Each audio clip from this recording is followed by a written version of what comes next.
Maligayang pagbabalik sa aking channel, kaibigan, para mas lalo ka pang kiligin at updated sa mga bagong movies, K-drama series. Pwede bang makahingi ng konting pabor? Paki-like and subscribe naman ng aking channel. Muli, salamat kaibigan!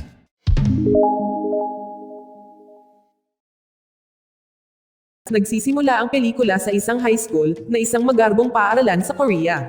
May isang mayamang estudyanteng na nagngangalang Han Sukang, na mahilig mambuli ng ibang mga estudyante kasama ng kanyang mga kaibigan. Dahil sa tingin nila ay mas mahina sa kanila. Ang kakaiba ay kahit ang mga kawani ng paaralan ay hindi pinapansin ang sama ng ugali ni Sukang. Dahil ayaw nilang magalit ang kanyang makapangyarihang pamilya. Gaya ng nakagawian, si Go Jin-hong ay isa sa mga estudyanteng patuloy na binubuli ni Sukang at ng kanyang mga kaibigan. Ang pambubuli na ito ay tinunan ng video ng isang babaeng estudyante na nagngangalang Minji. Samantala si So Si-min ay isang bagong intern na guro at sinusubukan niyang maging magaling para maging regular teacher siya balang araw. Habang nasa banyo siya, narinig niya ang pag-uusap ng dalawang guro. Na nag-uusap sila tungkol sa gurong nakaupo noon sa mesa ni Si-min. Dahil dito naghanap siya ng impormasyon tungkol sa gurong ito online, laking gulat niya nang malaman niyang may nagawa pala ang guro matapos siyang mabuli ng mga muyong high school students. Ang nakakapagtaka ay ganito ang iniisip ng ibang mga guro na normal lang ang mga bagay na ito sa paaralan. Pagkatapos lumabas siya ng banyo at maglakad sa pasilyo, bigla siyang pinapanta ng isang guro sa kanyang silid na gusto niyang ipakita ang madilim na bahagi ng muyang high school. Isang video ni Sukang at nagkanyang kaibigan na nambubuli sa isang matandang nagbebenta ng kimbap. Buti na lang si Jin-hong na apo ng matandang babae at isang bagong estudyante sa paaralan ang tumulong. Kaya naman pinuntirya siya ni Sukang at sinaktan. Hindi makapaniwala si Si-min sa nakita, ngunit sinabihan siya ng guro na umiwas sa mga ito. Sumang-ayon siya sa payo ng kanyang senior na guro. Noong gabing iyon ay nasa isang boxing gym si Si-min at nagsasanay ng kanyang mga kasanayan sa sports. Ang kanyang kaibigan na isang pulis ang dumating para makipag-sparring sa kanya. Ang nakakagulat, si Si-min ay talagang isang boxing instructor sa gym. Siya rin ay isang talentadong atleta sa judo at taekwondo do. Ang mga tao ay nag-iisip na mananalo siya ng gintong medalya sa boxing balang araw. Ngunit kailangan niyang talikuran ang kanyang mga pangarap dahil ang kanyang ama ay may maraming utang at kailangan niyang gamitin ang kanyang ipon upang iligtas ang gym. Dahil sa kanyang pagsusumikap sa loob ng 10 taon, ang gym ay tumatakbo pa rin. Pagkatapos ng pagsasanay, napansin ni Si-min ang mga maskara ng hayop sa kanyang gym. Na iniisip niya kung sino ang naglagay ng mga ito doon. Naisip ng kanyang kaibigan na maaaring ang ama ni Si-min ang naglagay ng mga maskara. Kinabukasan sinubukan ni Si-min na magturo sa muyong high school na maging pala kaibigan sa lahat. Gusto niyang mapabilib ang paaralan at makakuha ng rekomendasyon para maging regular na guro. Samantala nagpa siya si Sukang at ang kanyang kaibigan na huwag paganahin ang isang security camera sa paaralan para maway nila si Jin-hong muli. Gustong pigilan sila ni Si-min na nakakita nito, ngunit naalala niya ang sinabi sa kanyang co-teacher noong isang araw. Kaya nagpa siya siyang umalis at umiwas dito. Gayunpaman, habang lumalala ang ugali ni Sukang, hindi na napigilan ni Si-min ang kanyang pagkadismaya at nagpas siyang bigyan ng babala si Sukang. Sa sandaling iyon ay pumasok ang isa pang estudyanteng nagngangalang Byung-jin at sinabihan si Minji na huwag pakialaman si Sukang. Ipinaliwanag niya na ang ama ni Sukang ay isang punong taga-usig, ang kanyang ina ay isang abogada at ang kanyang tiyuhin ay nagtrabaho sa koanihan ng pulisya. Kaya mahirap para kay Sukang na harapin ang anumang kahihinatnan sa kanyang ginawa. Ilang sandali pa ay nagpanggap si Si-min na may tawag sa telepono at tinungo sa pasilyo kung saan sisipain na sana ni Sukang si Jin-hong. Pumasok siya at pinigilan si Sukang kahit na ang ibig sabihin nito ay ilagay niya ang sarili sa panganib. Sinabi niya kay Jin-hong na bumalik sa klase at humingi ng paumanhin kay Sukang na nagkunwaring hindi siya nakita noon. Si Sukang na nabigo ang kanyang planong pambubuli at nagtaka kung sino si Si-min dahil hindi niya ito nakikita sa paaralan. Pagkatapos ay sinabi sa kanya ni Woo-min na si Si-min ay isang bagong guro na pinalitan ang gurong namatay matapos mabuli ni Sukang. Nang marinig ito ni Sukang, nagalit siya at binalaan si Woo-min na huwag na itong uulitin. Noong gabing iyon, si Byung-jin na nag-part-time na nagde-deliver ng manok mula sa isang restaurant ay nagsasanay sa boxing noong break kasama si Young-tak. Pagkatapos ng kanilang maikling sesyon ng pagsasanay ay nagbahagi si Young-tak ng isang kwento tungkol sa isang talentadong batang boksingero na dati niyang sinasanay. Sa kasamaang palad ay nasira ang karera ng boksingero dahil sa mga pagkakamali ng kanyang ama. Isang araw nakipagkita si Si-min kay Jin-hong sa paaralan upang pag-usapan ang tungkol sa pambubuli na kanyang pinagdadaanan. Inamin ni Jin-hong na sinubukan niyang iulat ito sa mga awtoridad ng paaralan, ngunit walang nagawa ang mga guro dahil natakot sila. Nang pumunta siya sa pulis, kailangan daw nila ng ebidensya para patunayan na si Sukang ang may pananagutan. Ayaw ni Jin-hong lumipat ng paaralan, gusto lang niyang harapin ni Sukang ang kahihinatnan ng kanyang ginawa sa kanya. Humingi siya ng tulong kay si Min, na naging dahilan ng pagkataranta niya, dahil bagong intern teacher pa lang siya sa paaralan. Dahil ang mga magulang ni Sukang ay madalas magpadala ng pagkain sa mga guro upang pagtakpan ang gulo ni Sukang. Noong gabing iyon ay nasa bahay si Simin, na nag-aalala pa rin siya kay Jin Hong, bigla niyang naalala ang isang nakaraang alaala nang matalo siya sa finals ng women's boxing. Pinagalitan siya ni Young Tak na sinabing dapat ay madali siyang nanalo sa laban ngunit nabigo siya. Sa break time sa paaralan nakilala ni Simin si Sukang at ang kanyang kaibigan sa rooftop para hilingin sa kanila na huwag nang istorbohin ang ibang mga estudyante. Ngunit nagalit si Sukang at binalaan siya na huwag makisali kung ayaw niyang magkaroon ng gulo sa paaralan. Pagkababa ni Minjin mula sa rooftop nakatanggap ang lahat ng mga guro ng abiso ng balita mula sa Komite ng Edukasyon. Tungkol ito sa isang estudyante sa Muyong High School na nagdulot ng paghihirap para sa maraming mga mag-aaral at guro. Dahil sa karahasan ang balitang ito ay ikinagulat ng lahat. Ang punong guro ng paaralan na si Gyu-ho ay galit na galit at gustong malaman kung paano lumabas ang balitang ito. Ilang sandali pa ay dumating ang stepmom ni Sukang sa paaralan na galit sa balita. Ang punong guro at ang mga guro ay hindi nang ahas na magsalita kaya inamin ni Simin na siya ang nagulat nito sa Komite ng Edukasyon. Nang hampasin siya sa ulo na natiling tahimik si Simin, napagtanto niya na wala siyang kakayahan na harapin ang pamilya ni Sukang. Sa opisina, tinanong ang punong guro ni Sukang kung ano ang mangyayari kay Simin. Ngunit nang sabihin ng punong guro na tatanggalin niya siya, sinipa ni Sukang ang binti at sinabing hindi siya papayag na matanggal si Simin sa paaralan. Dahil sa takot ng punong guro pumayag na siya huwag tanggalin si Simin. Samantala, sa labas ng kalye ay nakaramdam ng pagkadismaya si Simin tungkol sa mga problema sa pambubuli sa kanyang paaralan.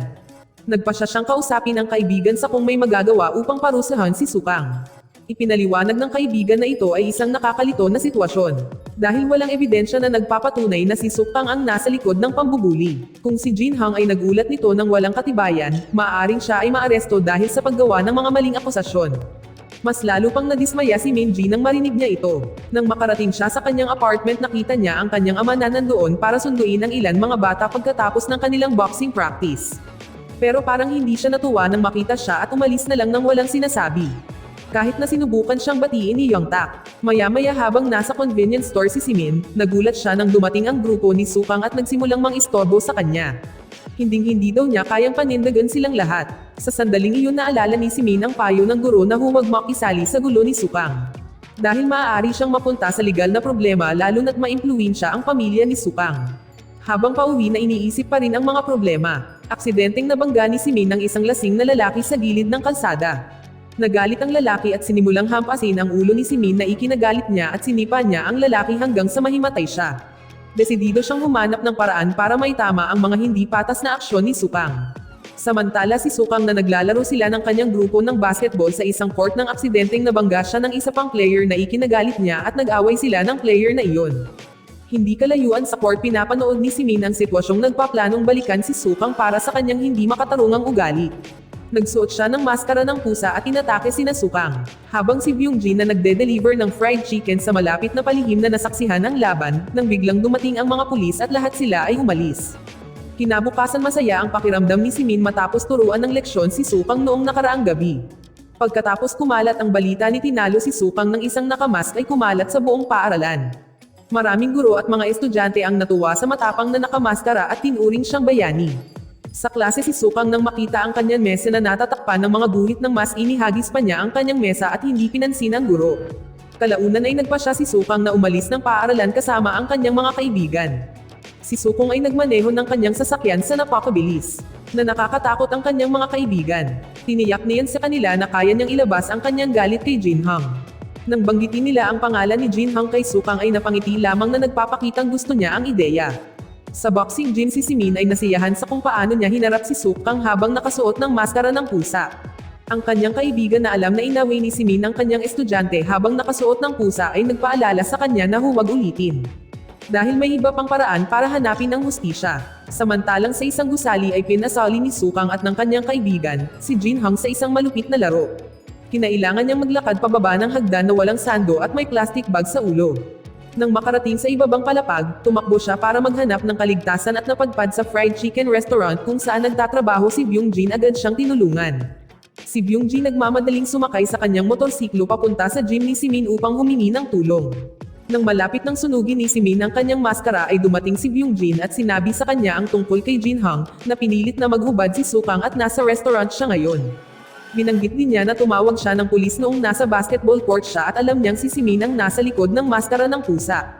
Sa restaurant si Jin-hang ay mukhang pagod na pagod sa lahat ng pambubuli. Kaya kumuha siya ng kutsilyo at pumunta sa labas para harapin si Sukang. Samantala si Sukang ay natuwa nang makitang si Minji ay nag-record ng kanyang ginawa. Nakipag-ugnayan siya sa isang kaibigan para i-edit ang video bago ito i-upload online. Si Minji ay lumayo na hindi nagustuhan ng lalong masamang ugali ni Sukang. Ilang sandali pa ay dumating si Simin sa bilyaran na nakasuot ng mask. At nagkaroon ng away sa pagitan nila ni Sukang, nag-away sila hanggang sa biglang sumulpat si Jin-hang na may hawak na kutsilyo sa kamay. Nagpagtanto ni Simin na sasaktan ni Jin-hang si Sukang, kaya pinigilan niya ito na nag-iwan sa kanya ng sugat. Dahil maraming dugo ang nawala sa kanya mula sa sugat, dinala si Simin hospital at nagpapagamot. Si Young-tak ay nag-aalala sa kanyang anak, na muntik nang mawalan ng buhay. Nang makita ang kanyang ang maskara nagpasya siyang gusto niyang mag-higanti laban kay Sukang. Siya ay dumiretso sa kung saan si Sukang at ang kanyang mga barkada ay tumatambay at hinamon si Sukang sa isang laban. Maya-maya, pakiramdam ni Simon ay gumaling siya gusto niyang protektahan si Jin-hang. Sa paglabas niya ng ward sa hindi inaasahang pagkakataon ay nakita niya si Young-tak, na nakaupo sa isang upuan na may pasa matapos makipag-away kay Sukang. Sa pag-uwi sinubukan ni Young-tak na humingi ng tawad kay Simin para sa kanyang mga nakaraang pagkakamali. Binanggit din niya tungkol sa oras na lumahok siya sa National Olympic Boxing Selection Final na si Simin ay tila nanalo sa laban. Ngunit sa huling mga segundo ay sinimulan niyang pigilin ang kanyang mga pag-atake na nagpapahintulot sa kanyang kalaban na pabagsakin siya. Ito ay naging sanhi ng galit ni Young-tak. Nang hindi inaasahan bago ang laban ay nakilala ni Simin ang isang tao na nag-alok sa kanya ng pera upang bayaran ang utang ni Young-tak sa buwis. Ngunit sa kondisyon na kailangan niyang matalo sa huling laban. Alam na ni Young-tak ang tungkol dito at nakikita siya noon bilang isang talunan, ngunit ngayon ay naunawaan na niya ang sakripisyong ginawa nito, kaya humingi ito ng tawad sa kanya. Si Simin na nakaupo sa upuan ay nanatiling tahimik na pinipigilan ang kanyang mga luha nang marinig ang paghingi ng tawad ng kanyang ama. Kinabukasan ay napagtanto ni Sukang at Wumin na ang nakamaskara na tao ay nasa kanilang paaralan. Agad silang nagsimulang maghanap ng mga pahiwatig tungkol sa pagkakakilanlan ng tao, sa pamamagitan ng pagsuri sa mga braso ng kanilang mga kapwa-estudyante upang makita kung sila ay may hiwa sa kaliwang braso. Sa kasamaang palad lahat ng mga estudyante tiningnan nila walang hiwa, hanggang sa hindi sinasadyang napansin ni Sukong si Simin na nasaktan ang kaliwang braso matapos mabangga ng isa pang estudyante. Hinala ni Sukang na si Simin ang nakasuot ng maskara.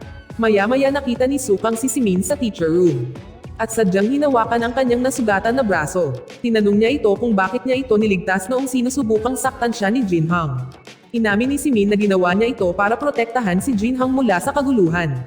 Sinubukan ni Sukang na balutan ng plastik si Simin ngunit nagbago ang isip niya nang makakita siya ng flyer tungkol sa isang laban sa boxing sa school festival. Napagpasyahan niyang hamanin siya sa ring at ipakita sa lahat sa harap ng mga estudyante at mga guro. Si Simin ay pumayag dahil nagbanta si Sukang na ibibigay sa pulis ang video ng ang tangkang pananakit ni Jin-hang sa kanya kung tumanggi siya. Sa isa pang pagkakataon si Jin-hang ay nasa rooftop at parang gagawin niya ang hindi niya akalain, buti na lang dumating si Simin at tinausap siya tungkol dito. Naalala niya ang kanyang lola na lubos na nagmamalasakit sa kanya, at hiniling sa kanya na kumapit. Matapos marinig ang mga sinabi ni Simin na binitawan niya ang kanyang madilim na pag-iisip at agad siyang niyakap ni Siman. Makalipas ang ilang araw ay kumalat ang balita tungkol sa laban ni Sukang at Simin. Sa araw ng laban si Byung-jin ay tuwang-tuwang namigay ng mga maskara ng pusa sa lahat ng mga estudyante upang suportahan si Simin. Nang magsimula ang laban, ginamit ni Sukang ang lahat ng kanyang kakayahan sa pagtatanggol sa sarili upang dominahin si Simin, kahit na naging sanhi ng pagkalugay ng kanyang buhok sa laban. Nagulat ang mga manonood nang mapagtanto nila na ang nasa likod ng maskara ay isang babae. Ngunit hindi nagpahuli si Sukang at nang malapit ng ideklarang talunan si Simin ay inikot niya ang pangyayari at tinanggal niya ang kanyang maskara na ikinagulat ng lahat. Pagkatapos ay sinigurado niya ang kanyang tagumpay sa pamamagitan ng pagsipa kay Sukang palabas ng ring. Sinabihan niya si Sukang na humingi ng tawad kay Jin-hang. Ngunit tumanggi lang ito. Pagkatapos si Simin at Jin-hang ay inireport si Sukang sa pulisya sa kanyang pambubuli.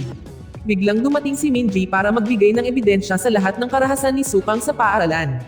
Pagkatapos ng lahat nakita si Simin sa kanyang bagong trabaho bilang isang gymnastics instructor pagkatapos umalis sa Muyang High School. Dito nagtatapos ang kwento.